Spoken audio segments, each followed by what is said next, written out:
And if you would please silence your cell phones, stand up and join me with the pledge, and remain standing while Councilman Culleton gives the invocation.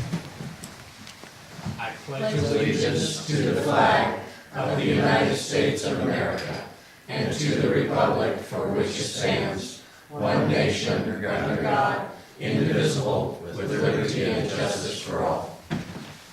Most loving God, we ask you to come amongst us tonight as we do the business of the citizens, for the citizens of the town of Paradise. We ask you to protect all of our troops, both here and abroad, and take care of all of our first responders. And do a little bit something extra special for the people that in the path of the tornadoes that kind of left their towns the way ours was left 3 years ago. We ask you to be peace on earth, for everybody, and everybody have good health. Amen. Amen. So, Dina, roll call. Roll call. Councilmember Bolin? Here. Councilmember Culleton? Here. Vice Mayor Jones? Here. Councilmember Tryon? Here. And Mayor Crowder. Here. Thank you. Okay, item 1E, presentation of the year in review. And before I start it, I want to say this, we've had a lot of accomplishments, and it wasn't any one person or anything that did this. It was all 5 of the council and every one of our town staff.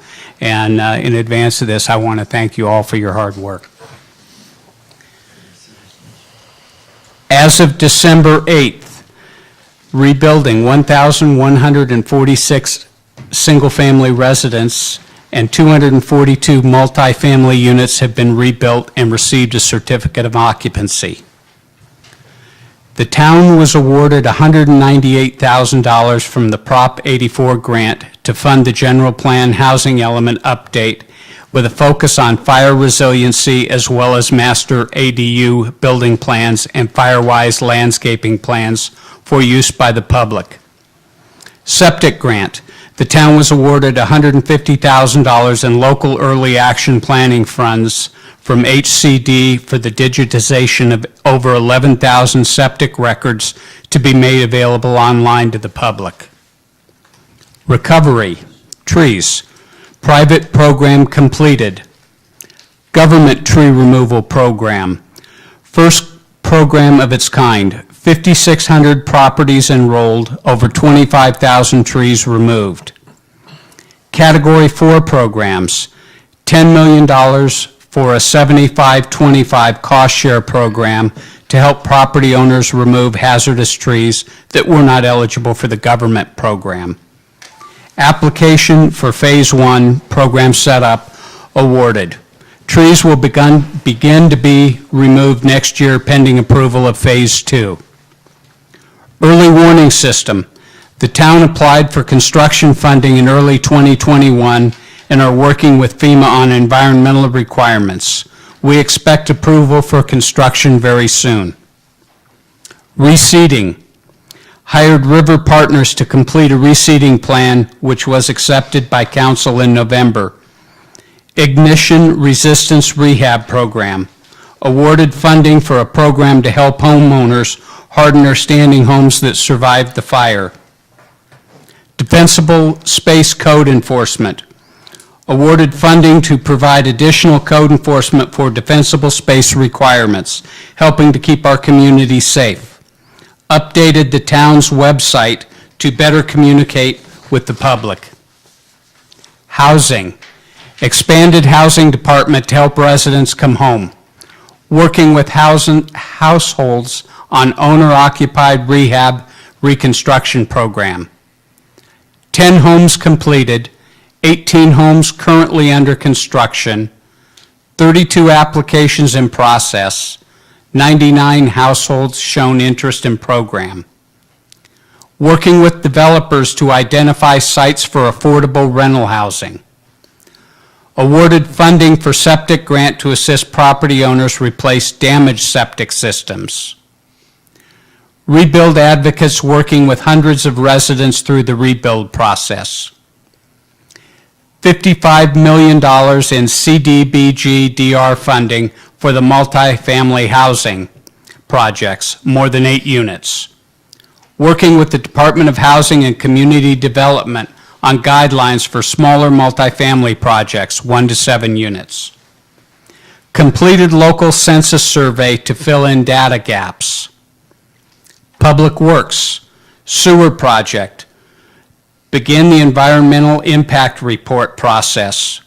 Formed the Sewer Regionalization Project Advisory Committee comprised of 2 council members, each from the Town of Paradise and City of Chico.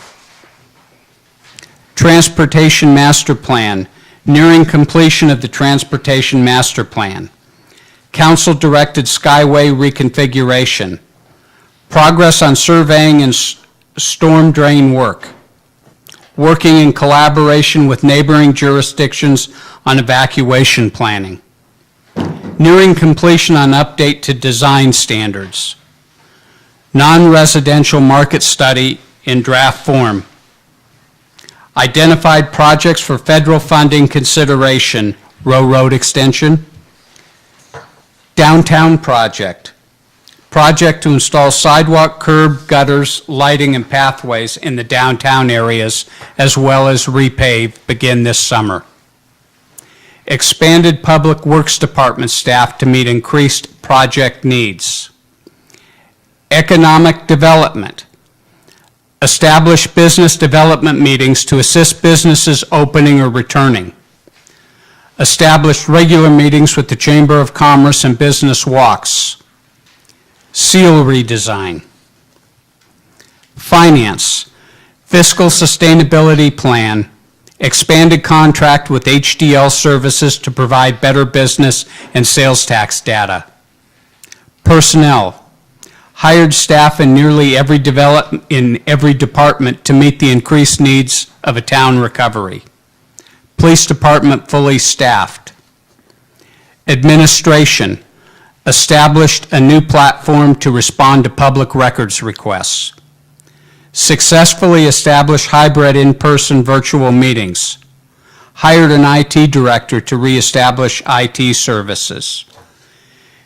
And I'd be remiss if I didn't thank our citizens for all their patience with us. And we know it hasn't been an easy project to come back and endure what you've had to, but we're very grateful for you, and we thank you. Mayor Crowder, I have a citizen who would like to talk on this topic. Okay, Mr. John Miller George. Are you all done? I'm all done.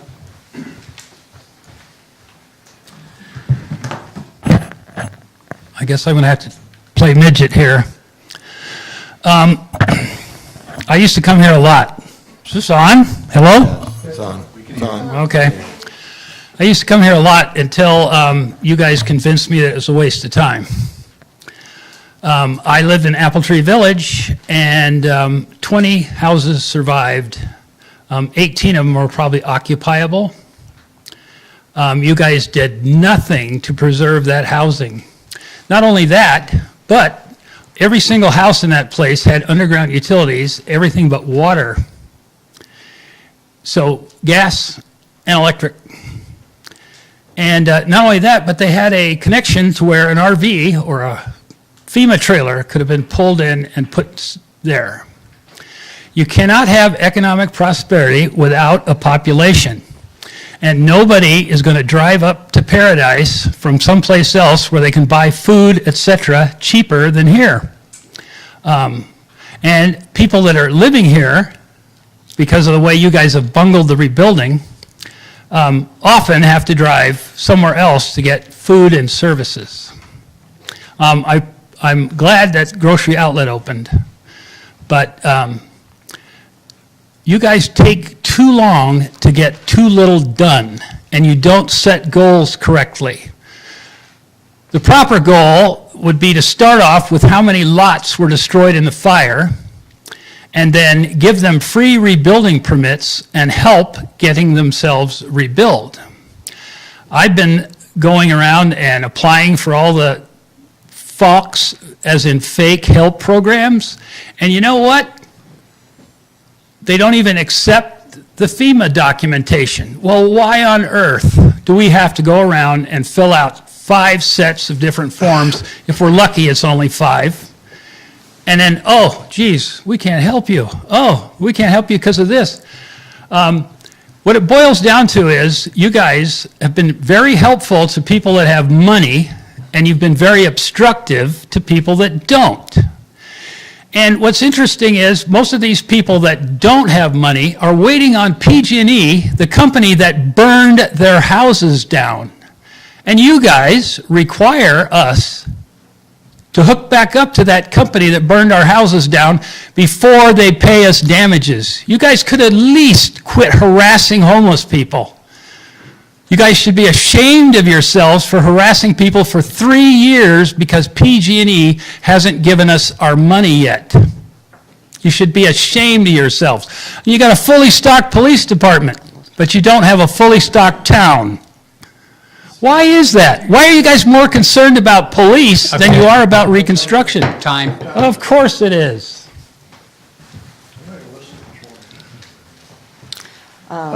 So, item 1F, I'm going to turn the meeting over to our town clerk, Dina, to conduct the selection of mayor. So Dina? Mr. Miller George would like to talk on the mayor, vice mayor selection. No. Yes, he has an opportunity. Would you like to talk on the mayor, vice mayor selection? Sure. I hope you pick a good one, better than the ones you have. Okay, public comment closed. Okay. Thank you, Mayor Crowder. Every year in December, the town council elects 1 council member to serve as mayor and 1 council member to serve as vice mayor for a 1-year term. Any council member may be nominated for the office of mayor, including the council member who served as the mayor during the previous year. Election requires the affirmative votes of at least 3 members of the council. So the mayor turns the meeting over to the clerk. The town clerk opens the nominations for mayor. Any council member may nominate any other council member. No motion is necessary. The town clerk asks for a motion, a second, and a council vote to close the nominations for mayor. Then the town clerk takes a roll call vote on each council member nominated in the order of the nomination. When 1 council member receives a majority, 3 affirmative votes, he or she will be deemed selected as the mayor for a 1-year term, and there will be no further vote on any subsequent nominees. Then the town clerk will turn the meeting over to the new mayor as the presiding officer to follow the above proceedings. All right. Do we have any nominations? I nominate Steve Crowder. I think Steve has done an exemplary job this last year, representing us, going to lots of meetings, participating in the redistricting and everything that's been going on. And if he's willing to do it again, I'd like to see him in that role. Do we have any other nominations? Thank you, Jody. Do I have a We motion? can't nominate ourselves, can we? Well, I just thought I'd ask. that's happened before. Do I have a motion to close the nominations? I move that we close the nomination. Second? Second.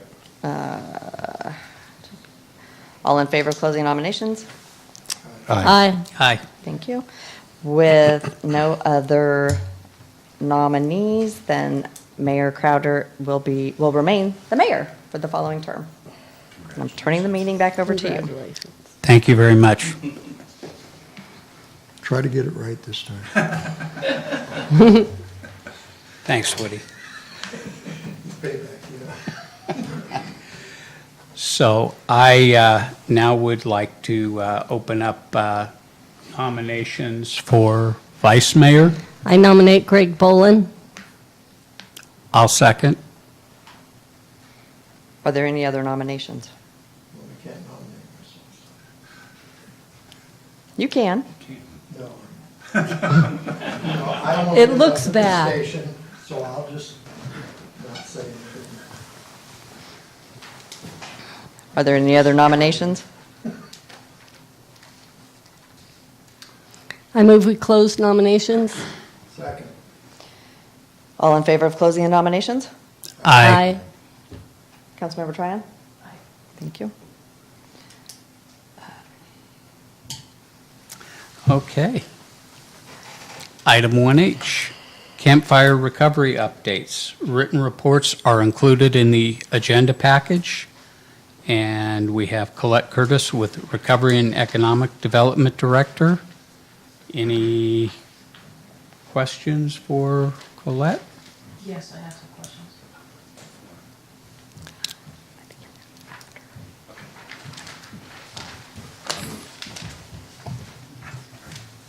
Good evening, Council. Good to see you back. Thank you. Good to see all of you as well. I have a couple questions about the reimbursements for the Category 3 trees. Where are we on that process? Thank you for that question. Like all of our FEMA projects, we are working with FEMA on the reimbursement process. For Category 3, we discovered that the reimbursement had not been submitted as we thought it had been. So we are working with FEMA to add that project to an existing project so that we can move forward with reimbursement. And we are very confident that that will occur. Do we know? Can you tell us a little bit more about what happened and why it didn't get submitted? Well, I can tell you as much as I know. I was not part of the submission process, and unfortunately, none of the staff here was involved with that process either. But we were informed at the time that the project was submitted for reimbursement, and the staff that we have now has gone through all of that paperwork very closely to ensure that all of our reimbursements are being completed, and that is when we discovered that that reimbursement was not moving forward. So we took action to ensure that it will be moving forward. What staff was charged with that if it wasn't us? It's staff that was no longer here with the town. Okay, then what department? I mean, who was tasked with that responsibility? I mean, where's the accountability? That'd be great. Sure, and that's a good question. So right after the fire, the town did hire a consultant to come on board to help with a lot of the complexities behind FEMA reimbursement. And through that, there was a list of projects that was put in place. And the requirement is pretty quick on how those projects are put in place and establish those kind of directives moving forward. The Cat 3 tree removal program was late in the game because there was a lot of arguing and bickering about is it eligible, is it not eligible, and our consultant went through that whole kind of thing. The state took on the project itself as Cat 3 tree removal, and so what we didn't do on our side was add our portion to that project list at that time. We have discovered that that was an issue, but we do feel very confident that through what they call a version request, which means you take one of your projects that you had originally and you version it to include additional expenses that were not anticipated during that time, that we feel like that'll get, that those costs will be incurred or will be included in that version request. The problem is FEMA is working at a snail's pace on getting back to us. So through the discovery of that not being included, staff acted quickly to include that, to direct our consultant to add that to it. So we do have a letter with FEMA that's out there that's probably at least 4 months old, waiting for a response back to get that included in that project cost. So we are still paying this consultant? We are currently, they still are our consultant, that is correct. We still are paying that consultant, and that consultant is the one that is helping us get the project versioned. They're helping us get the project further after failing to include it in the project. So we're going to use kind If of, we don't get the money, then they owe us, right? well, we'll get to that point when we cross that bridge. We feel very confident that this will happen and that the reimbursements will be in place. I mean, could we hire a consultant, and I don't mean to belittle this, and I'll shut up. So we hire a consultant for their expertise because it's beyond what our local capabilities are, I get that. And then they drop the ball for some reason, and now we still continue to have confidence that going forward, they're gonna carry the ball and not drop it again and all that. I mean, it just kind of erodes my confidence in these. I understand. I totally understand your mindset, and we as staff are trying to make sure that Appreciate the yeah. fact you caught it. Good Yes. for our staff. There you go. I like that right So on there. a scale of 1 to 10, what is your feelings that we will be ultimately reimbursed? Because these are all the roadway trees. 9. A 9? Okay, Yeah. perfect. Yeah. And Colette, thank you very much. Mayor cards. Crowder, Mr. John Miller George would like to comment. Okay.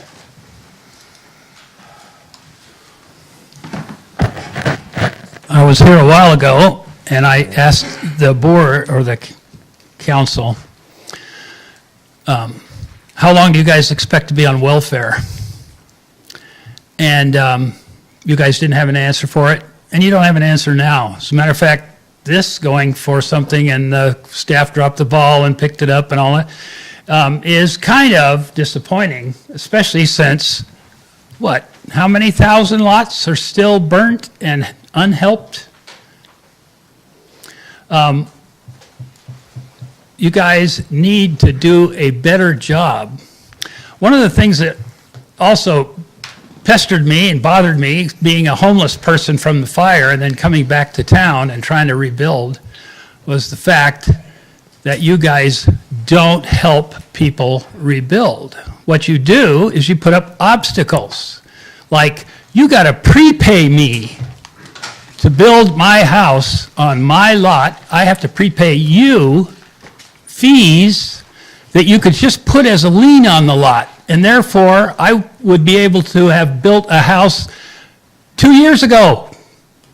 But you guys stand in the way, and your development, and your guys with the guns and the badges and all that kind of stuff, they don't help build anything.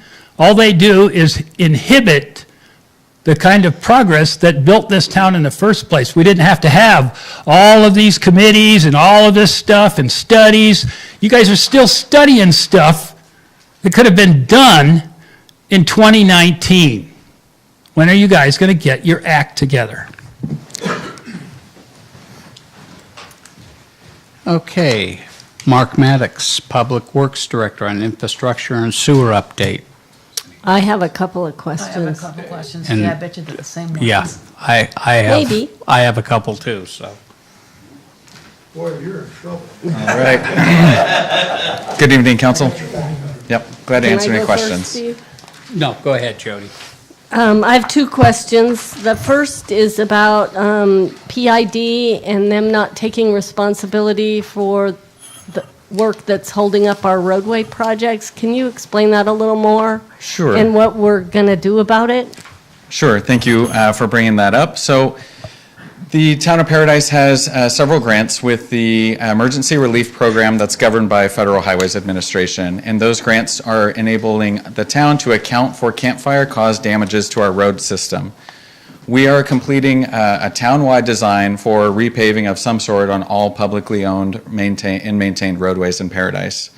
With that, we have an approval process that requires certain certifications before a project can advance to construction. The one that we're talking about right now is relating to utility certifications, where the town communicates to whatever utility it is, any potential conflicts that exist with the town's project that we move forward. As a utility provider, whether it be PG&E, PID, they have infrastructure that exists in the town's public right-of-way. And so when the town has a project that requires that infrastructure to be adjusted or relocated, depending upon the agreements, whether it be a franchise agreement or whether those installations occurred by permit, whether it was through the town or the unincorporated Butte County, in PID's case, they are required by law to relocate those facilities for our project at their cost. We brought this up to the PID Town of Paradise Liaison Committee back in June of this year, that we have a bit of an issue in getting through the certification process with Paradise Irrigation District.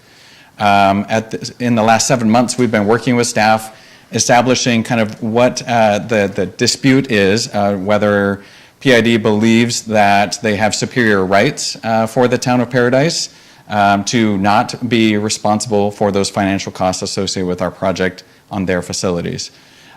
We've been working with them on. And do they believe that?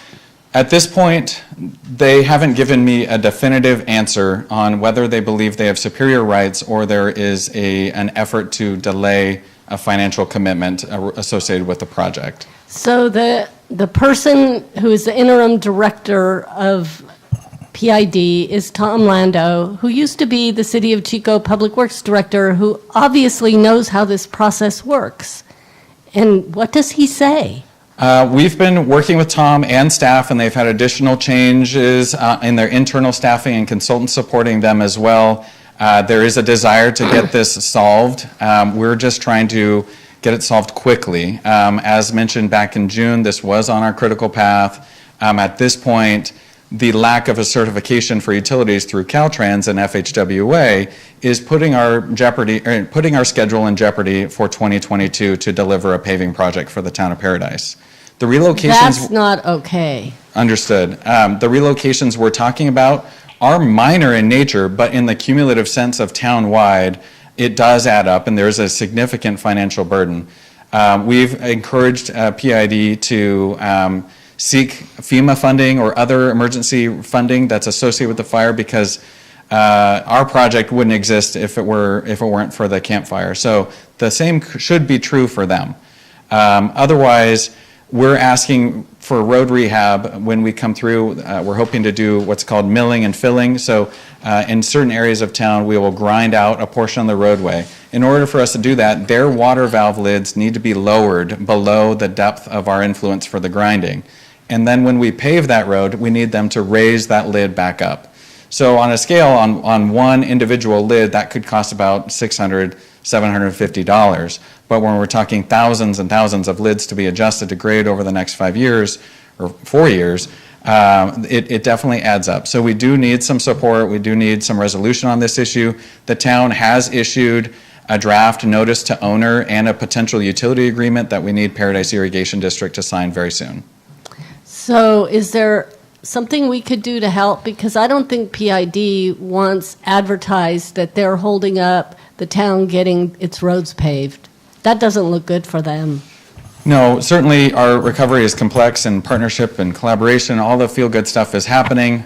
We just really need this to be resolved very soon, and I'm glad to support them in whatever that takes. I think this conversation here helps move in that direction, and recent correspondence we've delivered to PID last week. If you don't get a good response, could you let us know, and perhaps we can talk to board members individually or That'd do be great. something to help? Yes, thank you. Okay, and then my second question was about the transportation master plan.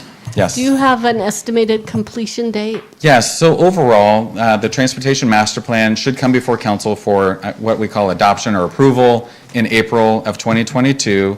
The project incremental deliverables are coming along. They've supported the town in so many different ways for the design standards that are wrapping up, for the active transportation plan that's being developed that's going to help us with future grant applications. The local roadway safety plan is almost done. They've done significant work with the striping and helping us inform what we're going to do when we do repave those roads. They've helped us with the redesign and reconfiguration of Skyway in the downtown. So it may not sound like the final document is done, which it isn't, but those deliverables and the tools and the utility coordination, those are evolving over time, and we're already seeing the benefits of that effort. But a complete report with kind of one document, that's expected in April. Okay, thank you. Great. Kind of this, going back to PID, what was our last communications from them? And if I heard you correctly, they do not have they haven't given us an answer as to what their ask or issue, or is that correct? So the most recent communication from the town was a transmittal of our notice to owner, to where we feel like we've provided adequate enough time to research, investigate their responsibility. And we've provided a draft utility agreement for us to work together and sign that would govern the relocations by our contractor and to be reimbursed by PID to the town. I think it would be unfair for me not to mention they've hired new staff, an assistant engineer who's just getting his feet under him. It's been less than, I believe, 6 weeks or so to 2 months since he's been with PID, and he's been intaking a lot of the information for the first time. But for us, we're frustrated because it's the third or fourth time we've been communicating these needs to PID over the last 7 months. So he's asked for more time. We've had recent coordination meetings saying he asked for more time. We communicated we were going to move forward with issuing the notice to owner and a proposed agreement. Okay. But you have heard nothing from their intern director? We have not heard I don't know how I would characterize what we've heard from Mr. Lando, but this overall support and collaboration and his desire to see this wrapped up, but he didn't feel comfortable to say one way or another how quickly this was going to be resolved from PID's perspective. So do you feel it's more of a waiting game, or are there tangible issues they have? Well, so to provide some background, the burden of proof for PID, if we're having this conversation now, which we are, is to establish proof that the facility was installed in the public right-of-way prior to that road becoming a public right-of-way, meaning recorded on a public map, dedicating that road as a public road. We've identified the highest priority segment of these roads, if PID did want to continue this conversation across much longer, and Scott, cut me off if you need to interject or have some support. But we've been involved in the process. yes, so we've identified the high priority roads, which we're hoping to pave markedly Skyway next year, from town limits to possibly Oliver or further north, as being the highest priority in this what I call on system that's governed through Caltrans and FHWA. They're federal aid roads, and so we're segmenting those high priority roads, and we're asking for an answer from PID on those. We need them to prove that somehow their facilities were installed on roads like Skyway, Pence, Clark, Elliott, Wagstaff, before the town dedicated, or the county dedicated those as publicly traveled roads and owned roads and maintained roads. That to me seems like a burden of proof that over time, over the last 100 years. I understand PID has, as an organization, been in existence longer than the town was incorporated, and there was some confusion with 1990s, early 2000 staff on that definition between the town being incorporated in 79 versus PID having superior rights, or thought to be superior rights at that time, because regardless of when the town was incorporated. And so PID should be working on the town, on behalf of the public and the residents of the town too. Correct. And as a utility purveyor, we cannot relocate these facilities for them at our cost, because that would be a gift of public funds, just like we can't do that for Comcast. Perfect. Okay. Thank you. Were you done? Okay, Get go sewer. ahead. We had, I understand we had a meeting here with a certain attorney, Richard Harriman, about our sewer project. And kind of what I've heard as the gist of that meeting was basically, if we attempt to put a pipe in the ground, he's going to file a lawsuit.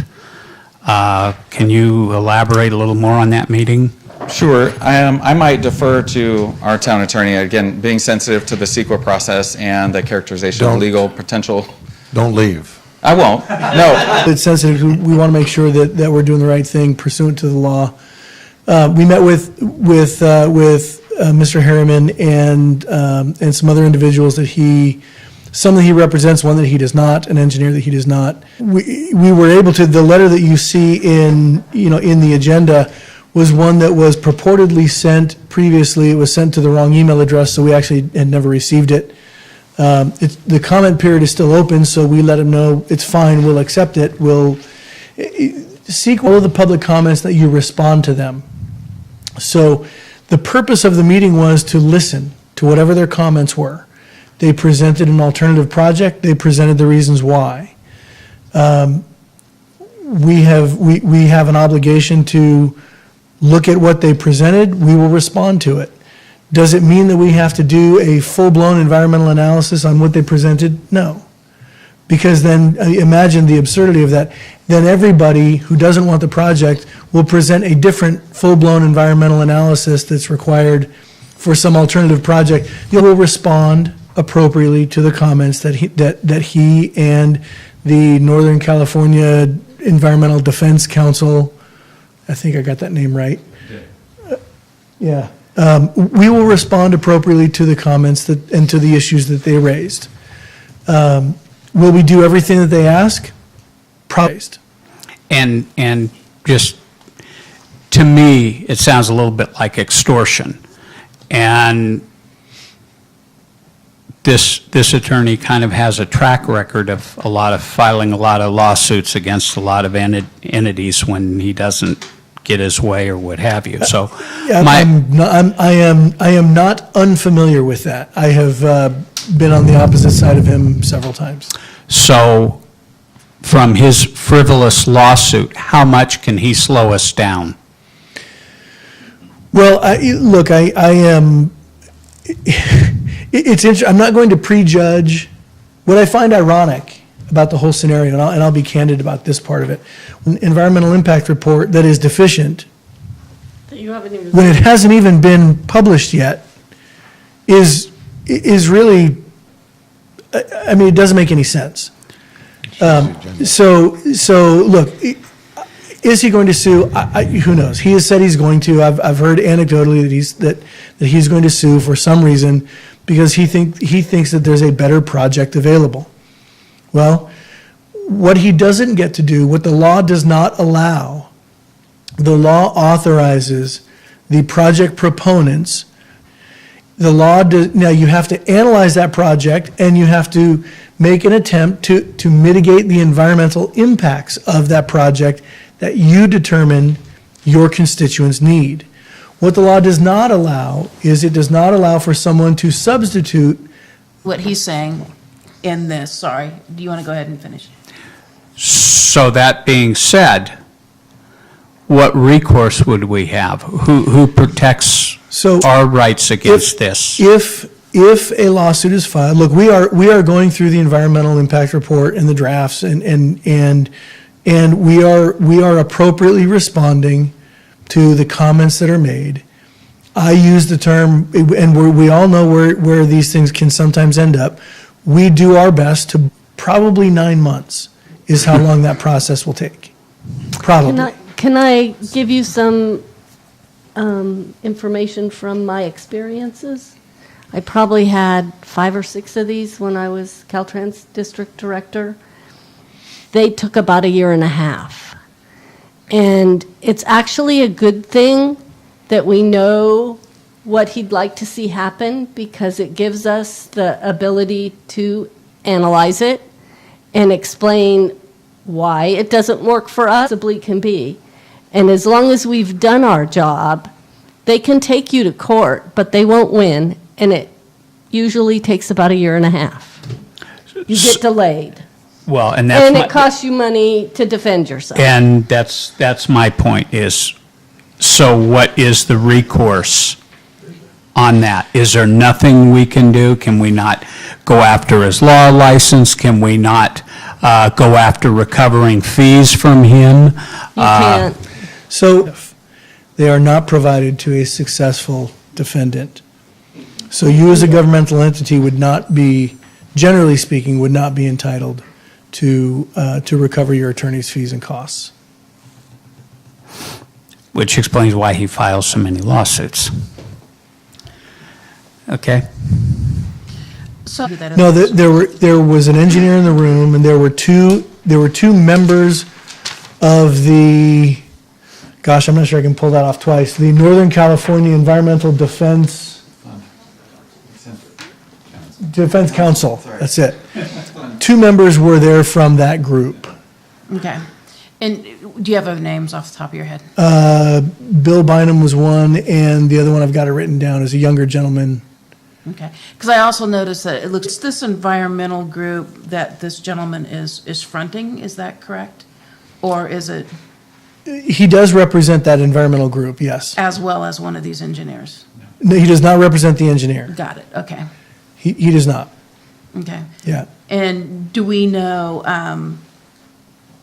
based on these emails, he is basically trying to force us into his version of what he thinks should be done? Well, I don't want to use the word force. He's trying to convince superior project, both from an environmental standpoint and from an economic standpoint.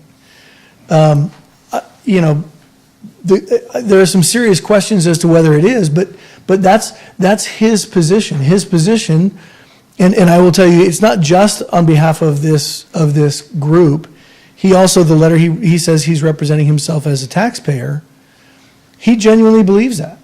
And so that's why we take these comments, we analyze them, and we make a determination as to whether they hold water or not. And that's the purpose of an environmental, I'll use the word demonstrate, to try and demonstrate that they were bringing to the table an environmentally and economically superior project.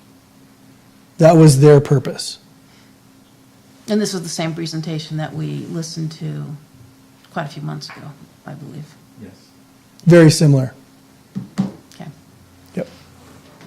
I got one question. You said the law does not allow, or the law allows us to pick the project that we want. This is my standalone place. I get it in this respect. We got it, we're going down a path which is not the one that we, this town, picked.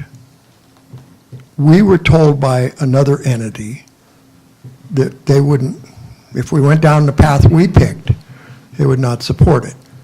And so I'm just trying to, it's interesting that the law in this scenario works that way, but when another governmental agency, don't have to be little, I just wanted to make it. They have all the money. Well, I get it. I mean, sometimes we agree to things because we don't have the money, and so, it's just, I think we get blamed for a lot of things, especially by some of these groups that are anti-growth and whatever they are. And what I think the public doesn't realize is that, because it was all done in public meetings. is Sure. that We didn't, we were told this is the path we had to go, because that's what the state wants, regionalization and stuff. And I understand all that. And there are a lot of perks, not only for us, but for the city of Chico as well. Sure. That has issues that they're not talking about. So I find that ironic that Yeah. it applies one place, but it doesn't apply when you're dealing with the bigger boys, That gets to what Councilmember Jones just mentioned a minute ago, which is, we sometimes joke and call it the golden rule. The entity that has the gold makes the rule. And Well, and to her experience too, at Caltrans, I mean, these people do this stuff. And All it's the going to time. take, it's going to take a year and a half. The garbage company got hit by the sports fishermen to pay the ransom. And it's just, it's so bad that this, Yeah. Can we get a frivolous lawsuit, like the fact that they're threatening to sue? So, yeah, since you addressed it, let me touch on it very briefly. There is such a thing as a vexatious litigant, and you can't in law or fact. It is a very difficult standard to meet. Very difficult. Can you do it? Sure. Do I advise it? No, I don't. And the real reason why is because you're going to spend a lot of money going after it, and you're not going to get anything in return. Now, maybe in closed session at an appropriate point in time. It just seems to me that like the Attorney General or somebody that's in charge of stuff, the bars, I mean, they know this is going on. Sure. Why don't they stop it? Why don't they make a law? They do something, it's just crazy. The point of this is those that make the laws have set up this very procedure. They're all lawyers. They are, and I will just close with these final comments. The closer you are to the public, the more you feel the public's ire and their wrath. And is it fair? No, but the closer you are to the public, the more you catch their heat. And you are to the public, you're going to get more of their anger and angst and ire, and it is largely as a result of they're in the position they're in, and you're the only one that will listen to them, because if they go to the assembly, they won't listen to them. And it's just a fact. So maybe we need to bring him closer to the public. So I have a question. Will this lawsuit be eligible for reimbursement? Not So in other like- words, when brings this lawsuit, is this one of these lawsuits that he would be reimbursed? Oh, won. if he wins, he will be reimbursed. But even if they don't win, they can still get reimbursed just for bringing the suit? Not likely. Okay. Not likely. Now, I will say this. In several CEQA litigation cases that I have worked on, the whole project, the entity, and they're not a factor here, the entity that almost in every situation approves litigation fees is the FAA. In almost every situation. The bigger the entity, the more apt they are to provide funding. So I can tell you, we will ask for funds. Don't know if we'll get it, but we will ask. If, Thanks, Mark. you're very welcome. If you don't mind too, to build on that, I just want to make something really clear that the town in this project, we were not forced or told to do a certain version of the project. The project being presented is the best and operational. So when all of that is evaluated, I just wanted you to be very clear, that project was and still is today the best version of those projects compared to those 5 very important factors for the town of Paradise and our recovery. Can we move on? Period. Yes, please. Great, thank you. So, back to undergrounding. Let's take Merrill, for instance, Merrill Road.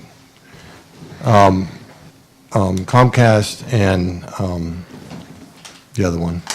AT&T. Thank you. They have not crossed the road yet on that one.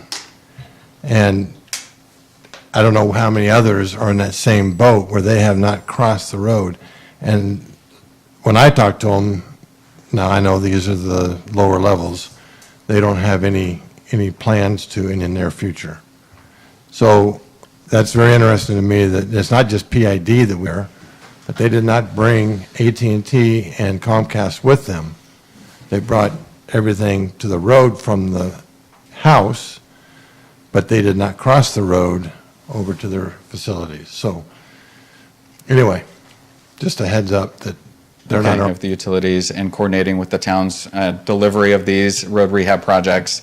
Our biggest fear about the road rehab projects is if there isn't some sort of cohesive collaboration to kind of sign off when roads are done, we're not going to see a road with all 5 utilities clear until 2025. So that's not acceptable. We're establishing one-to-one coordination with leaders on each of the companies and really excited about the progress. And we'll, as a part of the Transportation Master Plan, be able to showcase that for you as well. Yep, great. Thank you. Thank Any you, other Mark. questions? Okay. Dina, cards? Mr. John Miller George would like to talk on this item. What's old is new again. At an earlier meeting, I came in and showed you a wireless TV, home internet, all of it, for the device. All of this undergrounding and all these millions of dollars you're spending is a total waste of money. It's not economic anymore to spend millions of dollars undergrounding something when it can be replaced with something that costs $50. I sure wish the town of Paradise would wake up and smell the coffee. Any questions for Tony? I don't have any. Mr. John Miller George would like to talk on this. It's the same item. No, it's the same item. It's all under 1H. Okay, thank you. Presentation Paradise Sewer Project Update, Mark Maddox. Good evening, Council. I'll be up here for just a brief moment. I want to take this opportunity to introduce Ashley Stanley. She's been with us for about 2 years. She's doing great work for the town, and I'm pleased to introduce her to provide this update for you. All right, Thank you, Mark. Good evening. Thank you for having me. Welcome. I know we've talked a lot about the sewer already tonight, but I'll give you some additional updates. We have been participating as the mayors and vice mayors, and we're working towards the principles of agreement, which is somewhat of the framework for the agreement between the town and the city of Chico. We've also been meeting with various supervisors and stakeholders and doing outreach, some of which we spoke with about Mr. Harriman and the Northern California Environmental Defense Board through the SERPAC meetings, Supervisor Kimmelshoe, Butte LAFCO, Butte County staff, Supervisor Ritter, Supervisor Lucero, Supervisor Teeter. We've also met with Paradise Irrigation District. And really the purpose is to just represent the paradisesewer.com 22. We also have upcoming funding efforts, continuing that, meeting set up with Supervisor Connolly, the Butte Environmental Council, next month revisiting the SURPAC and trying to formalize those principles of agreement. So we're looking forward to as our next step in the summer. Any other questions? I'd like to add just a little bit about what the SURPAC did yesterday. We've completed most of the principles of agreement. We have 2 left having to do with the fees and how those will be calculated and charged, and the wastewater. I think there were 2 that we'll be tackling at our next meeting, which done. Once we finish the principles of agreement, they'll go to the attorneys for the town and the city to draft an intergovernmental agreement and incorporate those things into that agreement. It's been going really smoothly. The city's been very cooperative. Andrew Coolidge and Casey Reynolds have been really fair and reasonable, so I'm just so encouraged. Thank you. It's been great to be a part of it. Thank you. And one thing I'd like to add on that, I asked Mayor Coolidge what the reception was with their citizens, and they're really not hearing any complaints about this project, which is good to hear.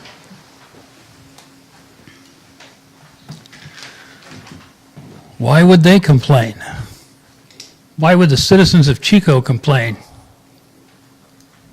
They're not paying for it. You guys are making us pay for it. You're making us pay. Are going to be covered by the sewage system. That means 90% of us are not getting anything out of it. We should be complaining, not them.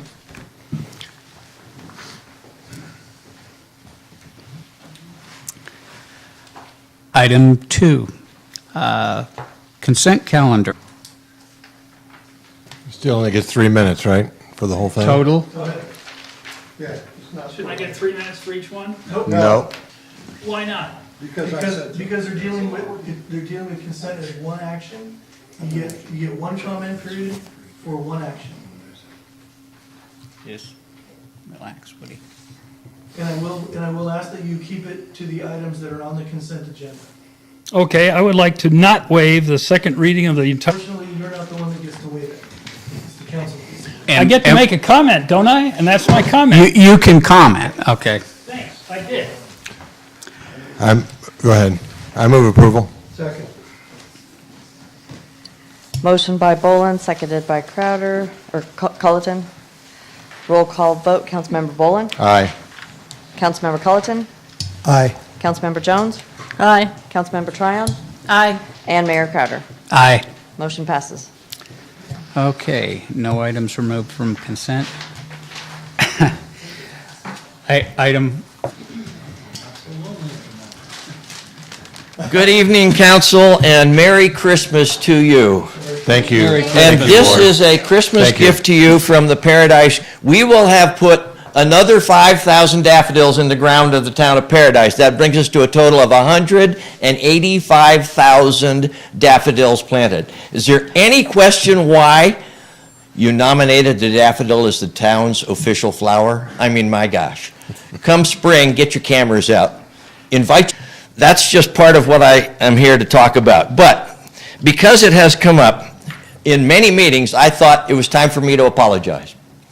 And I want to tell you why. What I did was not the right thing to do. And I'd heard a message just a few weeks ago that essentially said, if I got a problem with you, I should come and talk to you. I should. And if that doesn't work, maybe I should find another party and we could get together and see, like I apologize for my behavior about that tonight. I'm listening to some other people around, and if you're in Ace Hardware, you can hear people in line, down the aisles, somewhere asking for, complaining about what's going on in this town, right and left. It just drives you nuts. It really does. And I thought, which was dug up 5 times by the utilities, and I thought, I should talk to one of my friends on the council. And I'm remembering back, like he remembers back, that we wanted dig the street up once, put everything in. Well, when PG&E was there and I walked out to talk to them, you discover, guess what? They'll put this in and this in, but they're not putting that in. They didn't get paid to do that. So that happens later. PID wasn't included at all, so they had to dig up twice. And I'm not a private lane, I'm a 1 block long city street. So I apologize. I have been involved in some of those where I was in a circle of friends or whatever, even strangers sometimes, complaining about what's going on in this town and who's wrong. Who up there in that high tower, not anymore, who up there in that high, to straighten themselves out and get up here. And compliments to this guy, that's what he does. That's what he does. Time? Thank you for your time. And please, don't forget. Thank you, Ward. Thanks, Ward. Police chief still here? You didn't get it back yet. The next card is from John Romelia. Favorite chief. Is, God, how the town has changed for the good in the last 5 years, and more specifically, the last 2 years. It's a true open door. That's why we're moving back to town from Magalia. The real in vegetation management. We've put over $250,000 back into the community in payroll and equipment, not counting land acquisition costs or land improvement costs. Right now, we have purchased, or we are in the process of purchasing 4 acres on Idlewood, or Idlewild, excuse me. One of the things that is hampering us in our business is finding coming from Palermo. We've got people coming from Berry Creek. We've got people from the very north side of Chico. And when the sun lights up more, we work 10 or 12 hours a day. It's not safe when they're spending an hour driving. And we wanted to reward them. This by the state is to, on what will soon be 4.8 acres, do some agricultural housing, which will be 2 one-bedroom houses, 2 two-bedroom houses, and Susan and my house. We looked at the zoning ordinance, and in AR3, it is a permitted use. Went and talked to Tony, very great open door, had a meeting with him and Susan, and even though it's a permitted use, density of development when you are not within a certain number of feet from a collector road. And that varies from state requirements of 2,500 feet down to, I think, as low as 1,250 in some of the town regulations. We do have Beverly Glen that is all but 500 foot paved that provides an alternate route to Sawmill. We also already in place to make a minimal escape route, gated. Okay. Can I get more time? Can I ask for more time? Sorry, John. The last card is from John Miller George. Not from here. The reason is I live in Apple Tree Village, and I believe Brushmasters was just removing trees and stuff and scotch broom and stuff right near the entrance. Those trees fell over in the storm before, this last one, and basically I had to cut the trees fell across Kill Creek Circle, the only entrance into the park.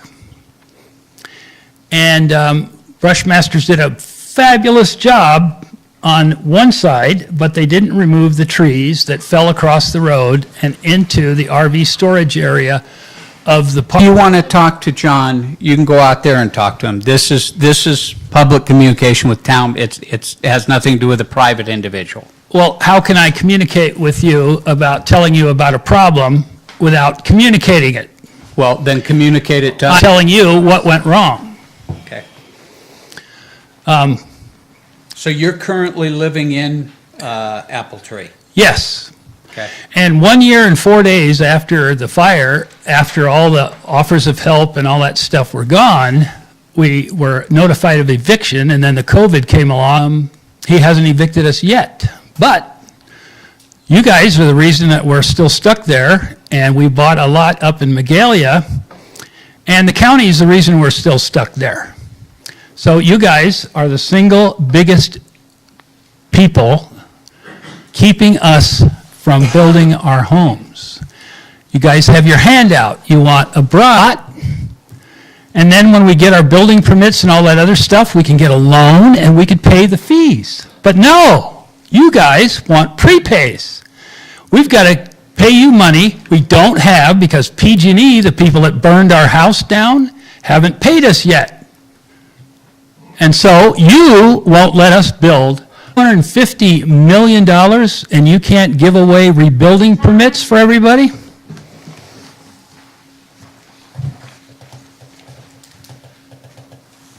Anybody else? Any more cards, Nina? That was my last card. Okay. Alternatives and alternatives to represent the town of Paradise in various local and regional boards, committees, and commissions. So,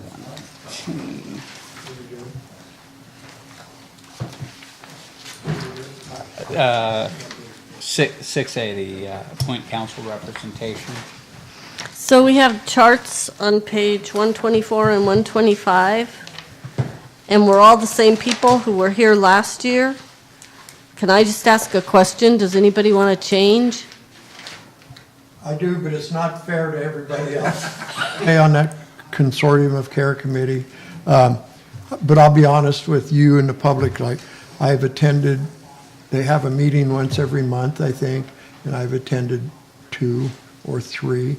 They're really difficult. I will report, though, that I'm in communication with some of the leaders of it to try to explain to me how it, I know we're obligated to be, but how does it benefit us? What am I missing? Because there's so many other groups that it's all about them, and so I will continue to, as long as it's a Zoom meeting, I don't have to go anywhere. So if we all just want to keep the same thing, can we just move to do that? Let me see. Am I still on the garbage committee? Yes. Yes. Cool. Yes. Yeah, because I think, Yes. Which is required to be mayor, vice mayor. So that would then, Councilmember quit. Jones would be off, and then Councilmember Bolin would be on. And that committee did not meet once this past year. We understand. We're going yeah, to try to better meet start this year. meeting maybe before the next. Keeping what we did last year? Woody? Oh, yes, I'm overjoyed with being able Greg, to Jody? continue with the Then- consortium of care. So the sewer thing was mayor, vice mayor, that's just going to stay you two on the sewer, because I can't be a part of that. Yes. I would like to stay on it. Yeah, I anyway. can't do it, so it's, Okay. Oh, yeah, So, So I will move that with the change to the finance committee, that we adopt all the same appointments that we did last year. and I'll second, okay. Motion by Jones, seconded by Colleton. Councilmember Bolin? You got it. aye. Councilmember Colleton? aye. Councilmember Jones? Aye. Councilmember Tryon? Aye. And Mayor Crowder? Aye. Thank you. Okay, item 7, council-initiated agenda items. Discuss a potential requirement to have property surveyed prior to the list. This on for discussion to get everybody's take on what they think of this. There have been some issues that have been brought to my attention on, like people buying properties, or even people that are in existing properties that are coming back, trying to rebuild, not knowing where their property lines are because, of course, their fences are all gone. There have been at least one circumstance, and probably Greg can speak to this better than anybody, where a survey has been done on a piece of property, and then the next piece of property was surveyed by a different. if there's anything that we can do to help, or any requirements that we can put on, like, when you do a sale of a property, there's certain inspections that need to be done prior to the sale. I don't know if that's a route that we want to take. I know that we have talked to Mr. Maddock about getting monuments set, which is probably part of our transportation master plan. I know that those haven't been set yet. I don't know what the timeline on those, because even that would help. Having set monuments town-wide, it's probably not the best when neighbors start their relationship together over a property dispute, or where the line fence should go or shouldn't go. So anyway, I just kind of wanted to get everyone's take and what their thoughts were. So question, this says at the time of listing, how would that change anything if you did at the time of sale of property? How would it change the dispute is what I'm asking. So the boundaries would be set, like you have to have your roof inspection, septic inspection. The sale of a house, not the sale of the lot. Even the sale of the lots, because the boundaries, in the examples that people have talked to me about, it hasn't been so much with existing homes, because they pretty much know. Had their fences and stuff. Yeah, they know where the fences are. It's the sale of lots, or even in some cases, people coming back and maybe somebody else bought the property next to them, and now they're looking at it going, well, no, that's not where that fence is supposed to be. So, and I think people are having difficulty finding some of the existing stakes that are out there, because a lot of the properties should already have the stakes, but they have been difficult to find because of cleanup and things like that, so. I understand what you're trying to accomplish here, and if there was a way to be helpful that was the responsibility of the town, I'd want to do it. I'm reluctant to say you have to have a survey before you sell your property, because there are a lot of people who have left, who are waiting to sell their property till they get their PG&E settlement.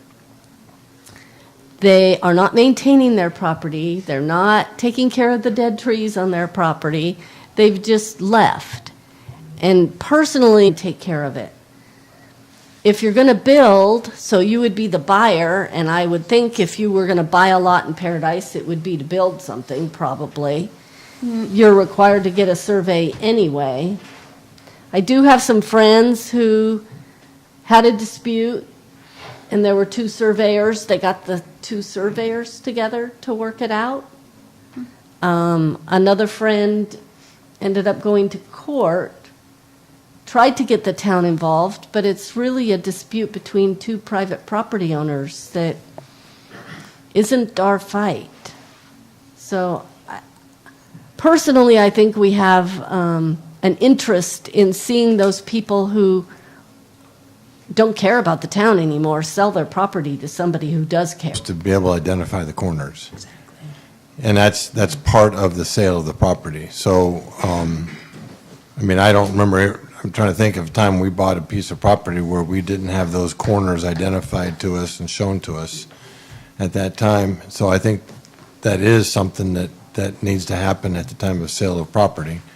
And I can tell you that we bought a lot, and there was no corner markings whatsoever. So what did you do? Just buy it based on what they told you they thought it was? Yeah, pretty much. I mean, it was right next to us, so we could obviously figure out 1, 2, 3, 4, 5. Okay. We had enough points that we could figure it out. Measure it out and figure it out. But I mean, that's only, and so in mine, that's how I know that it's not required, because that was one of the things that I asked for when we bought the lot, is, okay, we need all the posts put in, and then that's when I was told there was no requirement to do it. Right. Is it, when you buy a property, you have to use a title company and all monuments being set correctly, which is a town thing that's going to happen or is happening or going to?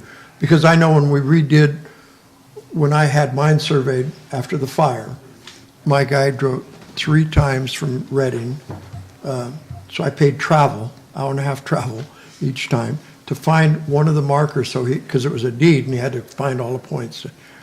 And what happened, moved the marker from where it showed on the maps, in the middle of the road, 25 yards up on the side of the road, you know? I mean, it was, so I think that's the real key, but I thought the title company, no matter how your property was defined, I mean, there's a record of where the corners are. You get the description, Okay. but then to know where out in the real world Right, where it that actually. is, that's the But the survey. dispute thing is, like you say, like if I have surveyor A uses the monuments and finds my corners, and then my neighbor gets surveyor B, maybe he didn't finish school, I don't know, he does a survey, you know, and suddenly there's an overlap or something, you know? I mean, I don't know how, even if you did this, before, you know, the sale happens. And again, this is just a conversation to you know, and I really appreciate Greg's point of view because you deal with this probably every day. But I just feel like, you know, to set everybody up for success, there needs to be, I mean, you need to know what your starting points are. And I look at us and I thought, oh, well, we figured it out because we only really had to have one other point. But, and then you also have these lots that are flag lots. So you could have a lot that has a whole bunch of boundary markers, and where does that go? And so I'm just thinking, you know, it would be horrible to start your road out, oh, they're 6 feet on my property, so. It is, and it is a problem. And it's not a problem when you live next to it or when houses are next to it. It's a problem when it's out in the middle and there's 10 lots that nobody's there anymore, and you're buying the one in the middle, and, you know, it's kind of like, where's it at? This would be a good conversation, I think, for Mark and Tony to kind of discuss and see what can happen with that. Mark left. But just see what we can do with that, and people got to know what they're buying, and they need to know where their boundaries are. If they're buying a lot, where's it at? So, because I know of a house, I heard of a house the other day that got built over a property line. And so now they're in a real fix. And I've heard a couple of those, unfortunately. Yeah. And I don't know about you guys, but I have people literally just walk up to my front door and go, here's what's going on. Oh, I sent them over there, yeah. Please don't. Yeah, no. So My dog gets really upset when they don't know the person. So could we have, let staff do some investigation, talking? I think that'd be a good and then bring it back place to to us? Is that? Because I was actually quite surprised that realtors don't make you mark them. I was really surprised.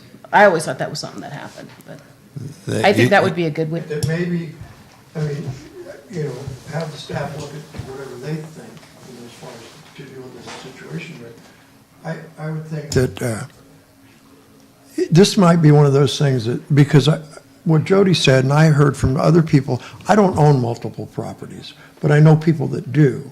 And they're looking to, at some point, they don't want, if I want to sell my property, I just want to sell my property if I got a buyer. I don't want to have to go spend but maybe it's more, maybe what the town can do, maybe it's an educational thing.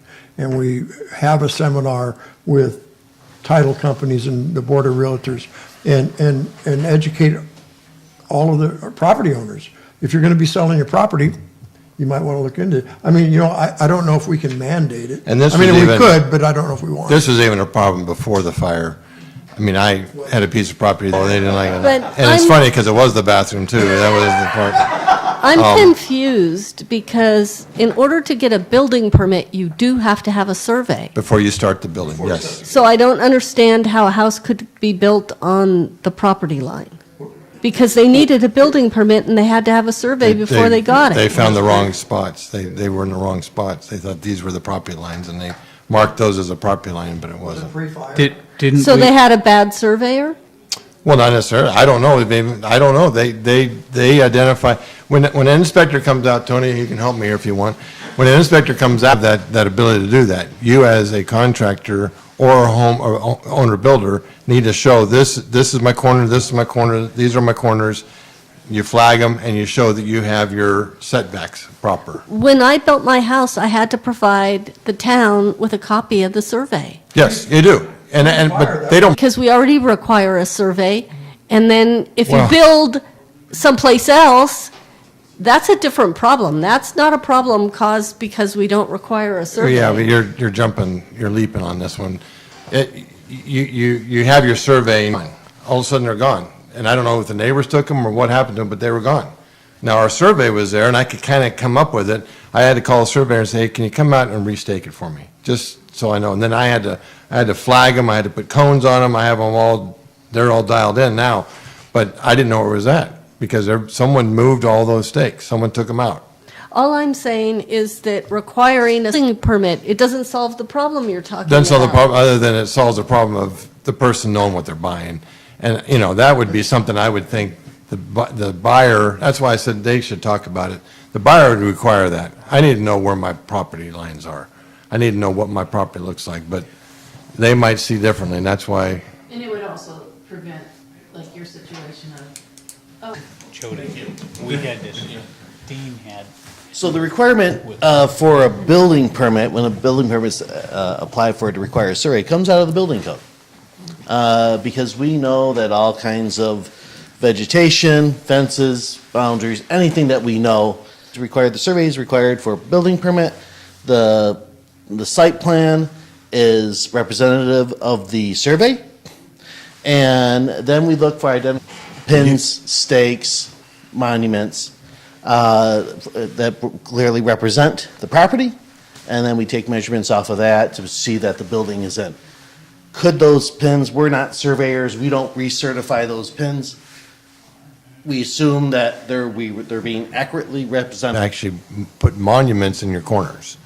And Correct. most people aren't doing that, so they just go by the stakes and survey. Now, it is against survey law to remove stakes and remove pins, but again, that happens. We live in paradise.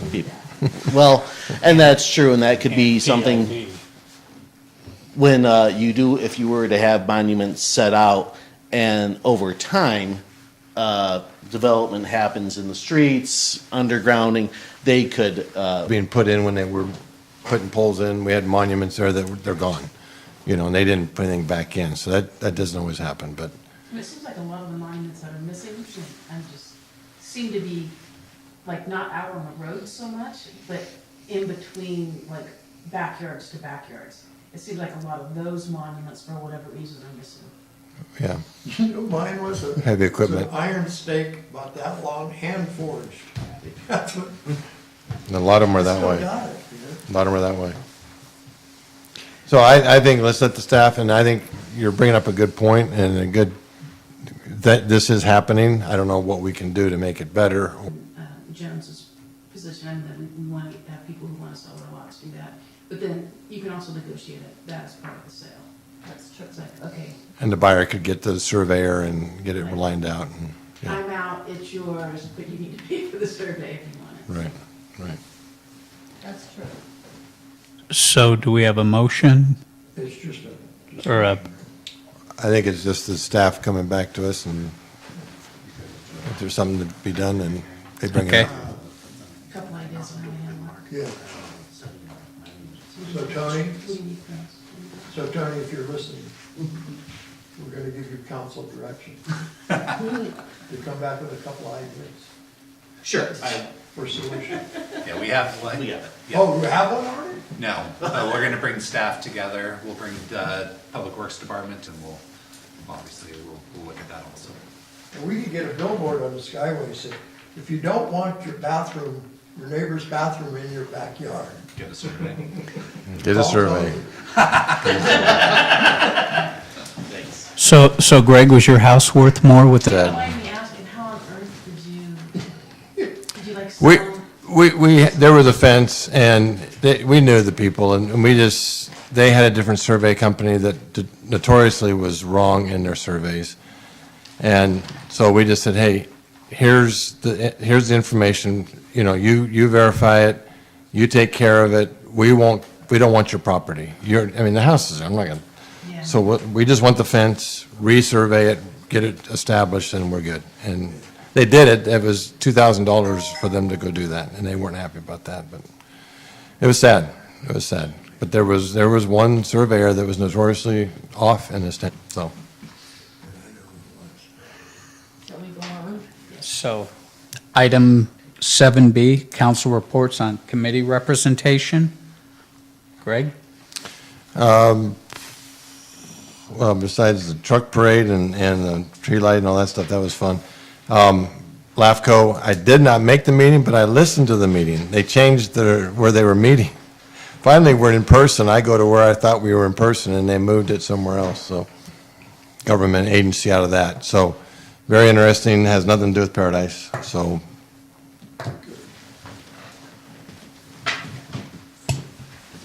I went to BCAG. There was really nothing to report there, and I've already talked about the sewer committee. Well, I have a 7-page report on the consortium of care. I'm going to read off the names of all the home garbage meeting because I think there's things on the horizon there. There is actually because of the food scrap program that's going to come into play January 2022, and we're working for try to get. Anyway, there's some things. Stay tuned. That's it. I had a pretty clear month, believe it or not. I think Jody handled, did air quality meet or no? I have no idea. Our Veterans Day ceremony, which was really neat. They unveiled their monument with the names of the veterans who were no longer with us, which was neat. Thanks, Word. I went to the ribbon cutting of the Achieve Charter School, which was a huge deal. It was so neat to see the kids so excited, and parents were excited that that was coming back. We did a tour with James Gallagher of the new Jesus. We had talked about the homeless problem and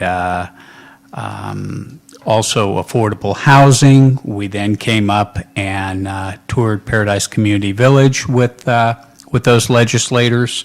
So hopefully something good will come out of that. That finally got settled today. Map A5C was selected, which in my opinion is the best map for Paradise and the entire ridge.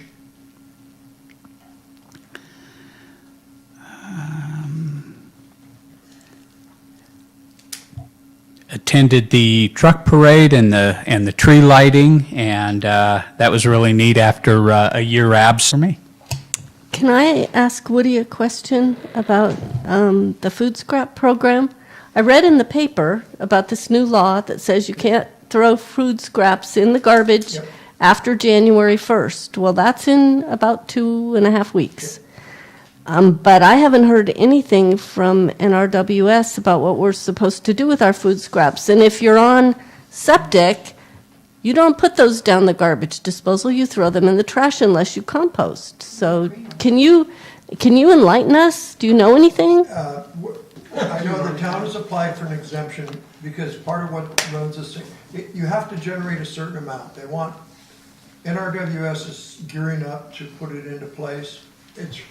The law is really intended for, like, if you produce more than a certain amount, like for restaurants and things. And back when this was first talked about a year or more ago, we didn't really have, even when we had restaurants before the fire, we didn't have anybody, only 1 or 2 places that, like the school district, the hospital, that actually produced the volumes that was going to be required.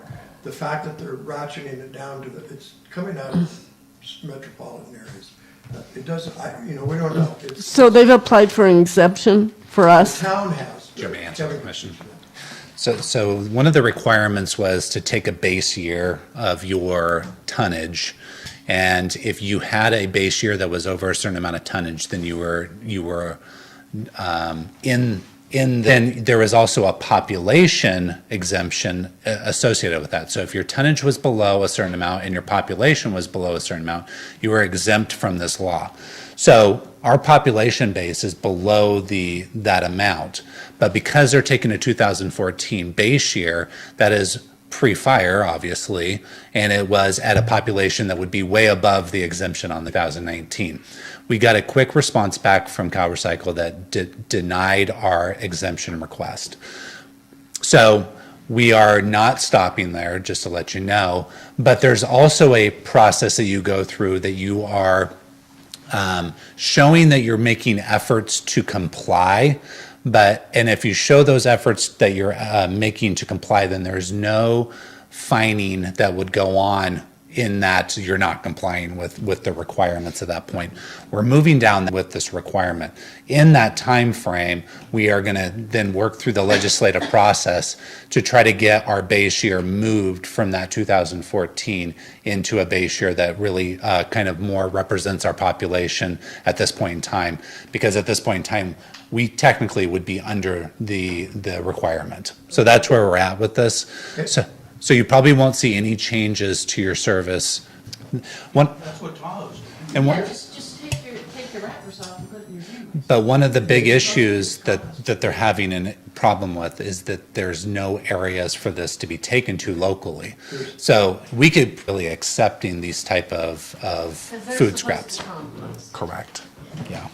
That's very helpful. It's way crazy. This is a problem that is affecting all cities. So every city is really struggling to comply with this regulation at this point in time. There's no permitted facilities to do it.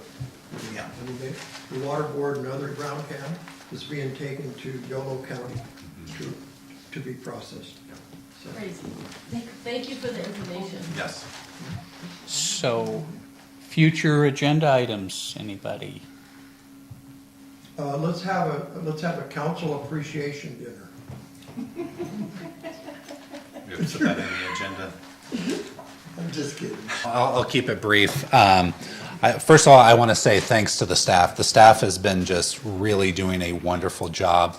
It's been a really productive year this year. I mean, we're ending up at the calendar year end.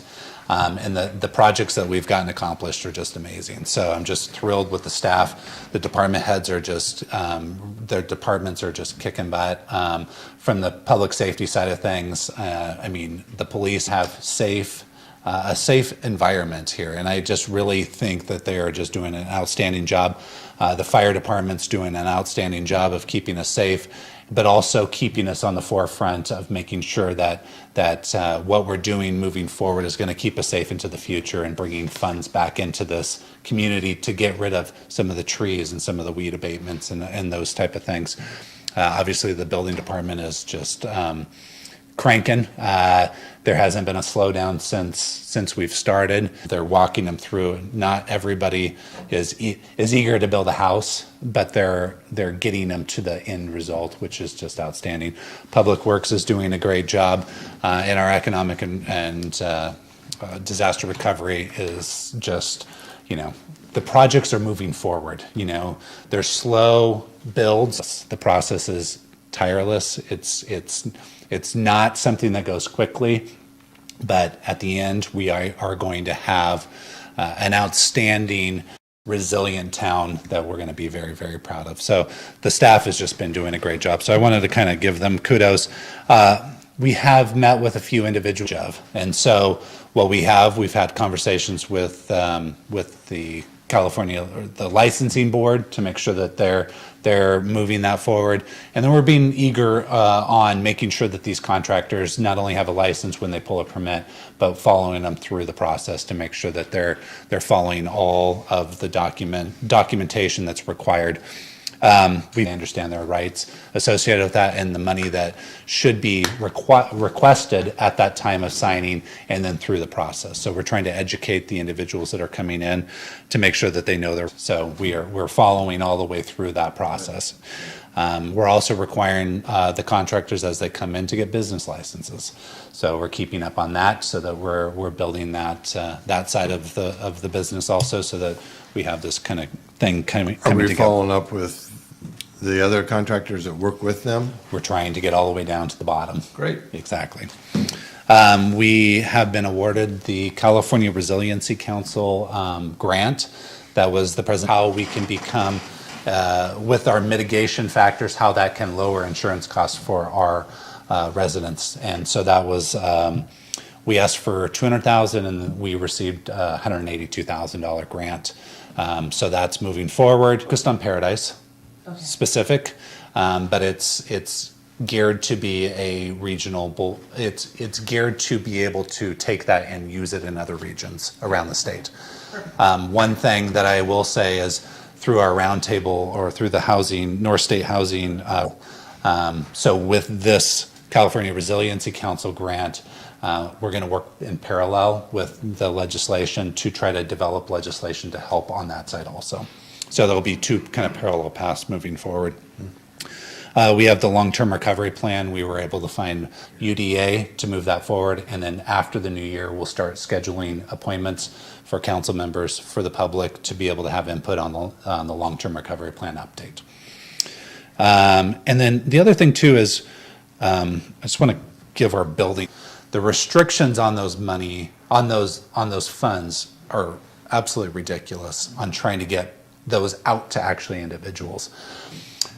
We were on a conference call with the county, with other jurisdictions who they haven't got one dime of their funds out to their individuals because our housing department, with those funds that no other jurisdiction has even got an application through, have built 9 homes with those funds. They have, I believe, 12 others and 99 of those other applications in process. Cool. So That's great. kudos to our building department for thinking outside the box, for really working.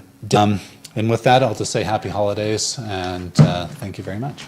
I'll take any questions. Merry Christmas. Yes? What have you heard about the Habitat for Humanity committed to building like 100 homes or? I believe they've committed to be here for 10 years. For 15 to 20 years, 10 homes a year. 10 homes a year. Huge, Yeah. So, and the other thing with that is we, as staff, as the housing staff here, money available to those individuals is going farther. So that Habitat's actually doing the labor and we're paying for the materials behind that. So that these $150,000 grants actually are building people homes because of the combination of the two. And one thing I just heard about over the weekend, to rebuild, but she can qualify for Habitat to build her a home. So she's going to deed her property over to Habitat. They will build the house, and then they will credit her back her lot as a down payment. So hopefully they can do more things like that. No, you got to think outside. And we are definitely doing that, so. We can take a 5-minute break and come back and open Successor Agency redevelopment meeting.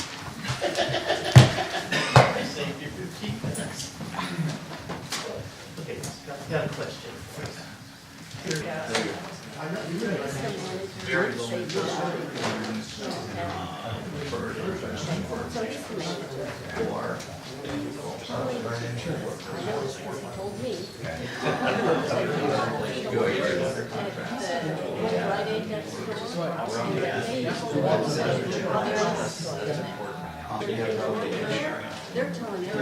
So what we propose to Tony and Susan is to state law to they were out very three 1-bedrooms. No, 2 1-bedrooms. One 2-bedroom where we are, and 1 3-bedroom road, probably 615. Susan and I would be in very little traffic, and the others, so the earlier they get out, in worker housing, which even includes people. That's the one coming We are eligible for financing, phenomenal grants, some may include off premises. Where we're running into, can I share your and my agreement with Salisbury? Okay, I just want to make sure before okay, I'm going to use this as a model. Okay. Anyway.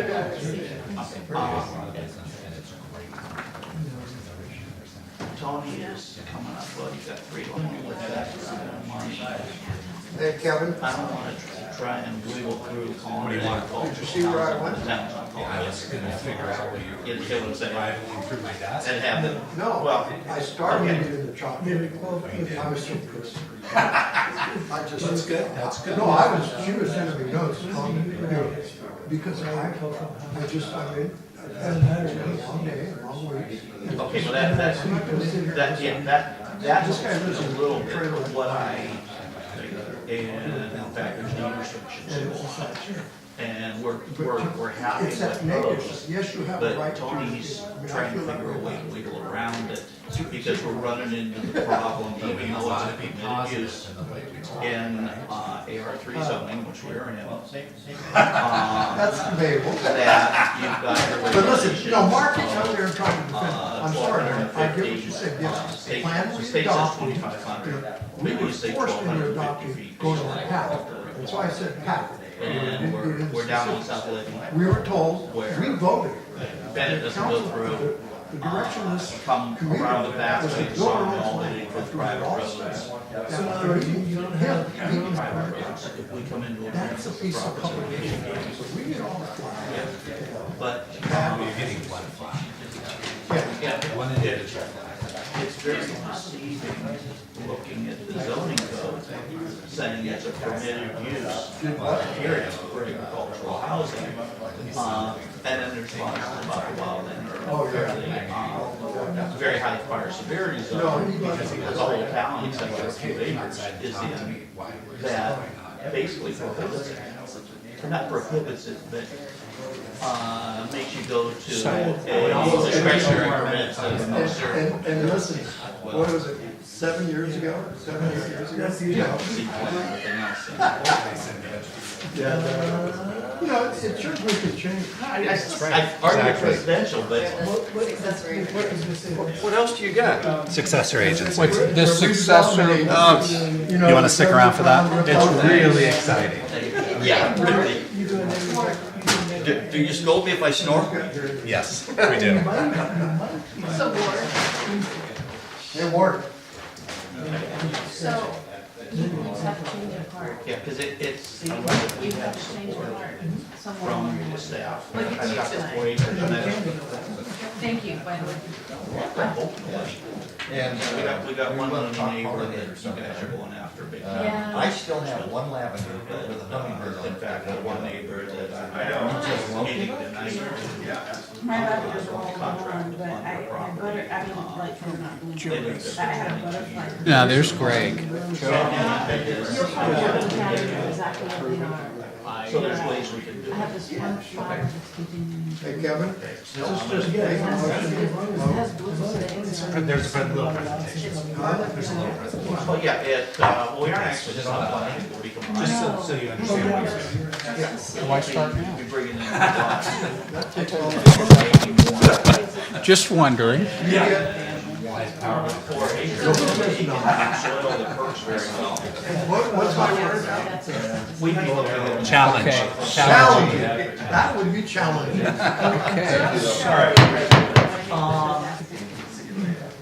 Okay, that's why I called it today. Okay, so we're going to call to order the successor agency to the Paradise Redevelopment Agency meeting, and Dina, roll call. Roll call, Director Bolin, Here. Director Culleton, Here. Director Jones, Here. Director Tryon, Here. and Chair Crowder. Here. Okay, item 2, public communication. Cards?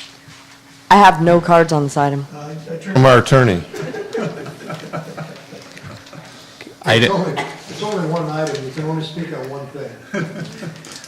Item 3, items for consent calendar. 3A, approved minutes from the July 13th, 2021 successor agency regular meeting. So moved. Second. Motion by Jones, second, and Chair Crowder. Aye. Thank you.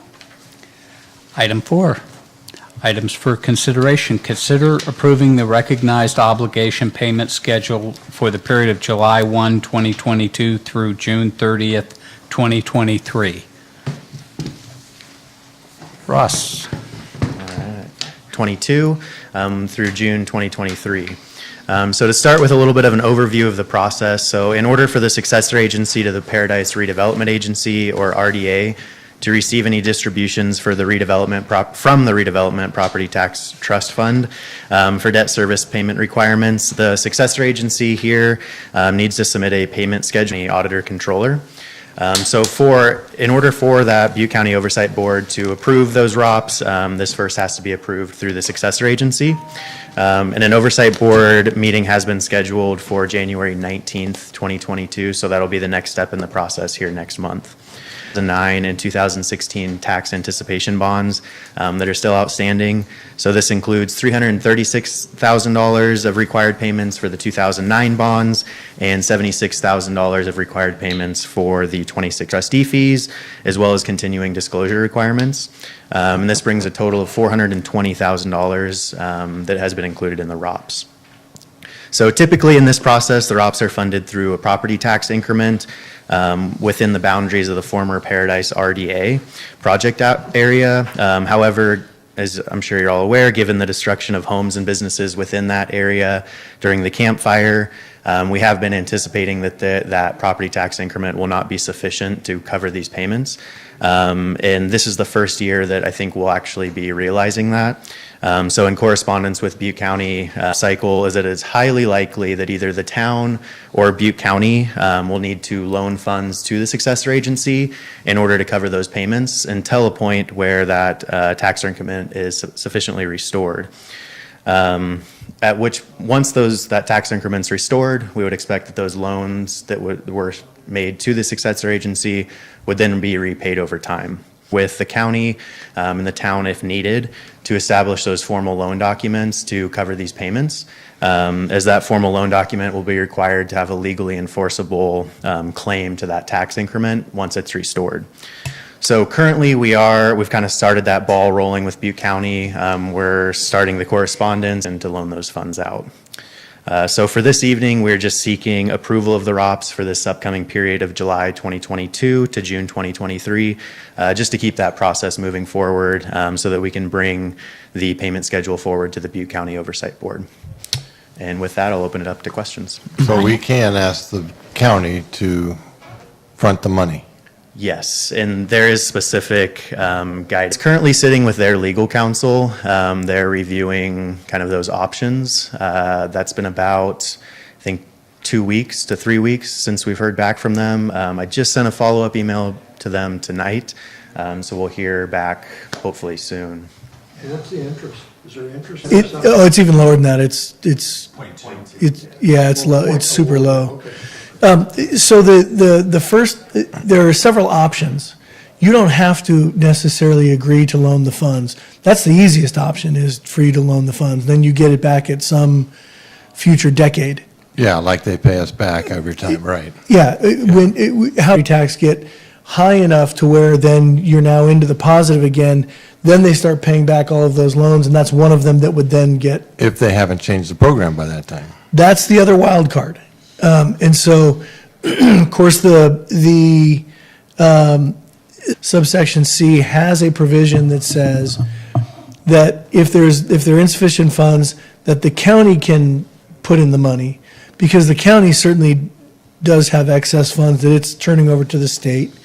It would just reduce some of those funds that it's rolling over to the state and then utilize some of those funds. If the county doesn't, and so that's sort of the road we're going down is I took the opportunity to let them know. I said, I'm not sure that the political will is there on behalf of the town to loan more money. And so I was only a little bit coy when I said, I'm not sure that the political will is there to do that. So we should probably start looking at other options. Do you need to know for sure? No, I already know. Okay. But the town doesn't need to do that. We loaned money before, and ripped us off. Yeah, I'm of the opinion that one of the parties that got the majority of the funds following dissolution is the one that ought to kick in the extra money, and that's either the county or the state. I don't know which one it's going to end up being, but We don't care. We don't know. It should be the state. yeah, I heard That's right. So do you guys think that there's a possibility that, you know, we're not gonna loan this money to it? So, I mean, can't the state just, I mean, can't we just go, look, we're bankrupt, we got burned up, we're, you know, we have no tax income. Well, yeah, well, The look, money you're trying to collect from us is the money that we loaned to the RDA that you took, I mean. here's this what is I'm, so obvious. here's what the options that are outlined in 34-183C, which is the county and then the state. And they said, okay, we should start, oh, well, we'll have to talk to council about that, meaning the county council. Yeah. And then we'll get back to you. So I don't have a problem saying, look, guys, it's all right here, or individuals, it's all right here. Cool. Here's where the state says you guys can put the money in, go ahead. So, No, I really like that. Good job. Good. I will, well, Quick question, if that's okay. yeah, go ahead. Is there a mechanism in which they can come back on us to try to force us to pay? there is, the short answer is no. And I'll try to unpack as little of this bananas, because they're thinking, we have all of these obligations that are guaranteed by properties. What are you doing, state? And so the state said, no, we got this, don't worry. We'll make sure that you get paid. And this is some of that language that ensures that those obligations will be paid. They said, okay, look, if an agency doesn't have enough money, then it'll roll over to the county. We're just changing who gets the revenue. And so everything's okay.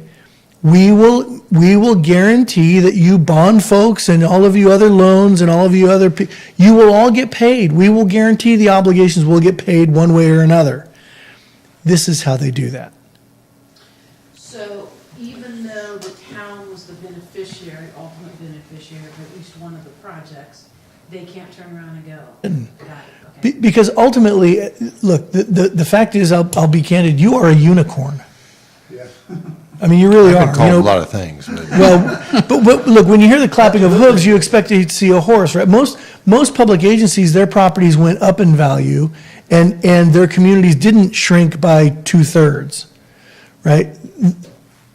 Because they don't have to do it.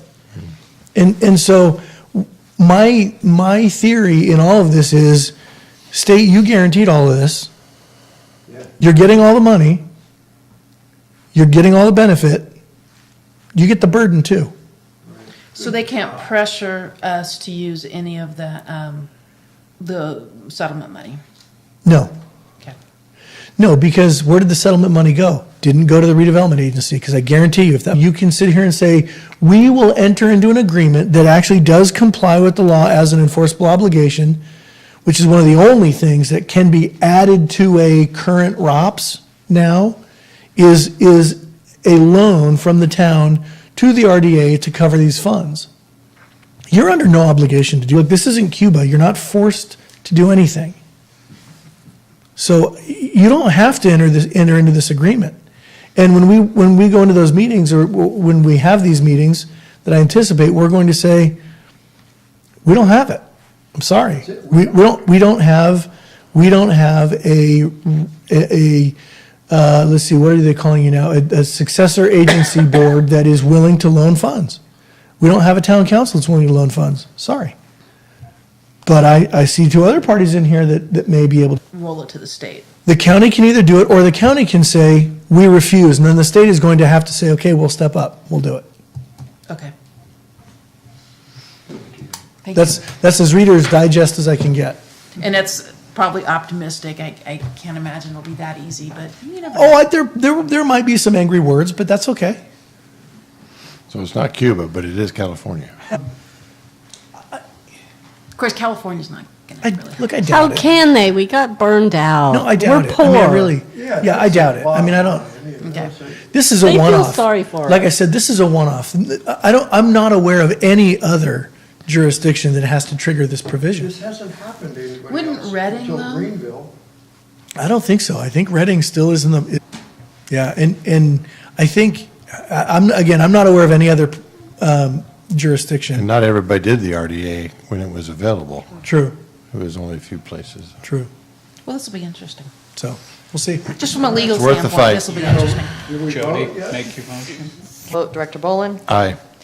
Director Culleton, Aye. Director Jones? Aye. Director Tryon? Aye. And Chair Crowder? Aye. Motion passes.